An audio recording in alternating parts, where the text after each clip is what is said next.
नमस्कार, आज का मुद्दा देख रहे हैं आप। आपके साथ मैं हूं अर्पिता। सबसे पहले बड़ी खबर आपको दे दें, न्यूज़ 18 के दिवाकर सिंह की रिपोर्ट है कि मुंबई पुलिस आज तांडव वेब सीरीज मामले में एफआईआर दर्ज कर सकती है। घाटकोपर पुलिस स्टेशन में यह एफआईआर दर्ज होगी। बीजेपी की तमाम कोशिशों के बावजूद अब तक मुंबई में केस दर्ज नहीं हुआ था।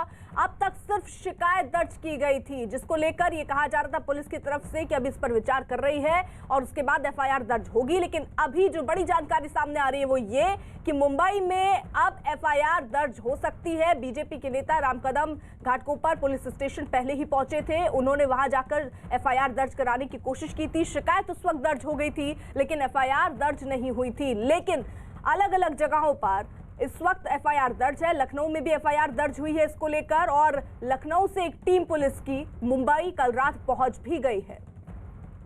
अमेज़न प्राइम की वेब सीरीज तांडव पर जारी बवाल थमने का नाम नहीं ले रहा। देश भर में वेब सीरीज तांडव के खिलाफ विरोध प्रदर्शन जारी है। हालांकि तांडव की टीम ने कहा कि वो विवादास्पद दृश्यों को हटाने के लिए तैयार है। इससे पहले तांडव के निर्माता अली अब्बास जफर ने माफी भी मांगी, लेकिन विरोध जारी है। महाराष्ट्र बीजेपी के नेता राम कदम ने दरअसल ये मांग की है कि धार्मिक भावनाओं को ठेस इसमें पहुंचाया गया है, इसलिए जिसने ये किया उसे जेल भेजा जाए। साथ ही वेब सीरीज तांडव के खिलाफ शिकायत और एफआईआर दर्ज होने का सिलसिला भी जारी है। इस मामले में अब तक कई राज्यों में एफआईआर दर्ज हो चुकी है। बीजेपी सवाल उठा रही है कि आखिर मुंबई में अब तक एफआईआर दर्ज नहीं की गई।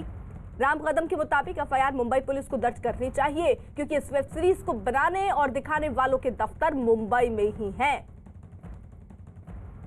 वेब सीरीज से विवादित सीन हटाने के निर्माता निर्देशकों के फैसले के बाद भी विवाद थमने का नाम नहीं ले रहा है और मांग अब भी ये की जा रही है कि उनके खिलाफ कड़ी से कड़ी कार्रवाई की जाए। मेरे साथ इस वक्त मौजूद हैं बीजेपी के नेता और विधायक राम कदम, जो लगातार इस वेब सीरीज को लेकर प्रदर्शन कर रहे हैं। सर, ये बताइए कि निर्माता निर्देशकों ने कल शाम को ये ट्वीट किया कि जो विवादित सीन है, जिसको लेकर लगातार विवाद बढ़ रहा है, उसको उन्होंने हटाने का फैसला कर लिया है। फिर भी आप ये मांग कर रहे हैं कि उनके खिलाफ कड़ी कार्रवाई की जाए।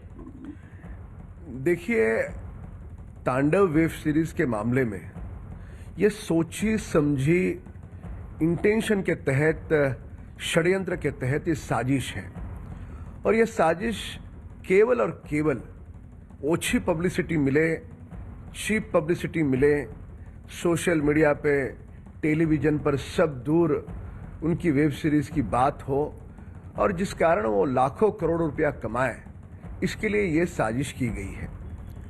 जब इस प्रकार का षड्यंत्र, जो हमारे देवी देवताओं को, जिनकी हम पूजा करते हैं, हमारी श्रद्धा पर ये बहुत बड़ा गहरा प्रहार है, तो इस कारण माफी मांगना, दृश्यों को हटाना, इन बातों से हमारा रण रुकेगा नहीं, हमारा तांडव थमेगा नहीं। हमारा तांडव चलता रहेगा जब तक ये बदमाश, जो लातों के भूत हैं, जो बातों से नहीं मानते, जिन्हें भरे चौक में कोड़ों की ही भाषा समझते हैं, जूतों की भाषा ये समझते हैं, उन भाषा से इन्हें समझाना होगा। जेल के सलाखों के पीछे ये जब तक नहीं जाते तब तक हमारा तांडव रुकेगा नहीं। इन्हें जेल के सलाखों के पीछे जाना होगा।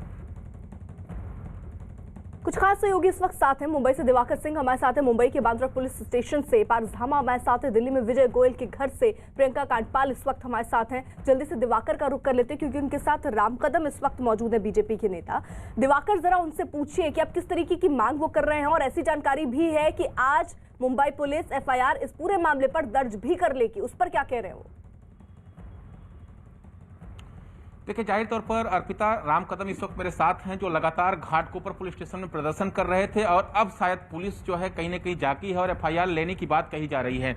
ये बताइए कि अब पुलिस कह रही है कि वो एफआईआर आज दर्ज कर सकती है इस पूरे मामले में, और महत्वपूर्ण चीज ये कि घाटकोपर पुलिस ही इस पूरे मामले में एफआईआर दर्ज कर सकती है आज। देखिए, देश में सबसे पहले शिकायत हमने घाटकोपर में दर्ज की तांडव के खिलाफ, और उसके बाद समूचे देश भर में ये मामला उठा।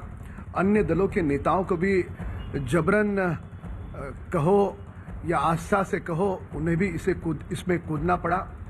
सवाल ये उठता है कि मुंबई पुलिस 4 दिन पहले ही एफआईआर लेना चाहती थी, पर महाराष्ट्र सरकार ने उन्हें रोका क्यों? कौन सा ऐसा कारण है?